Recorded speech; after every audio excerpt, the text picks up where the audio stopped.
Nandito ako na. Ay, nako. Alam mo, ever since pa ito pa lagi ko sinasabi sa'yo, Jen. Lagi na lang nadadama yung pangalan ng anak ko. Kahit anong strive niya sa buhay, ayaw niya umutang, ayaw niyang ganito. Pero yung partner niya, kakalad ka rin yung name niya, yun yung nasasaktan ako. So, eto, hinahabol ka ng pinagkakautangan mo. Siyempre, Ano naman gusto ni Sashi naman? yun nga, kung baga sa akin nga, hindi naman yun para maghiwalay kayo anything. Makakabawi ka talaga dyan. Kung naniniwala sa iyo yung anak ko, makakabawi ka. Pero, hindi sa paraan na ganito, nakadrag mo yung lahat ng paghihirapan. Sabi ko nga sa Jed, pangalan na lang ang meron ng anak ko. Wala kami, hindi kami mayaman o anything. Ilang taon kanya sinasabihan na maghanap ka ng trabaho. Nilalakad ko yung bangko ko na makatulong ako sa anak ko, na makautang ako na 1 milyon para sa birthday niya. Kung alam mo lang. Kasi nakikita ko yung... Sige, tumutulong din naman ako. Kaya nga, Jed, kaya lang. Binibenta ko. Alam mo, Sa best ko nang sinabi, magtrabaho ka, Oo. mag-business ka. Tanggap ko naman po, alis na nga po ako ngayon. Diba? kasi hindi yun eh, Jed. Hindi yun natanggap ko, aalis na. Hindi ganun, Jed.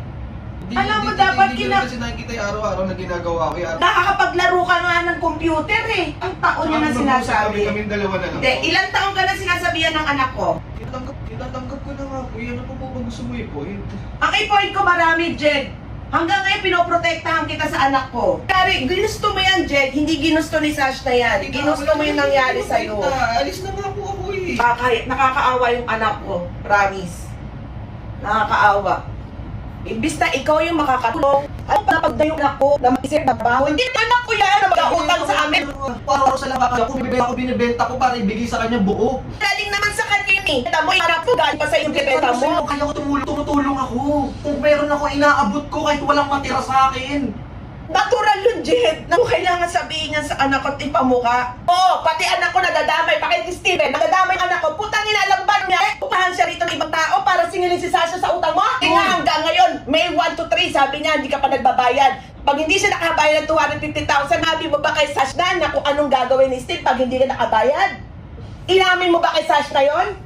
Hinihintay kita. Ilang buwan na akong hinintay, pero hindi ka nagiging totoo sa anak ko. Babayaran ko yun, ba't aabot dun? Sabihin mo kung anong mangyayari. Bakit hindi mo inamin sa anak ko?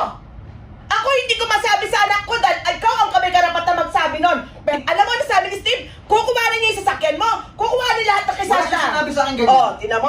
Wala siyang sinabi sa akin Kung anong meron si Sashna, kukuhanin niya. Bakit niya kukuhanin? Oh, syempre, siya ang nakalagay doon sa cheque. Siya ang nag-garantor sa'yo. Ganon ang ginawa mo kay Sashna. Anong magagawa ng anak ko? Nag-garantor siya. Pangalan niya nandoon. Nasabi mo ba sa anak ko yon? Tita, babayaran nga po yun eh. Ba't ko sasabihin kung babayaran ko naman? Ilang bayan na yan? 2 years na yan sa kanya. Kung binayaran mo yan, nung nagka-1 milyon ka, binayaran mo siya na 1 milyon. Binayaran ko siya 500k, tita.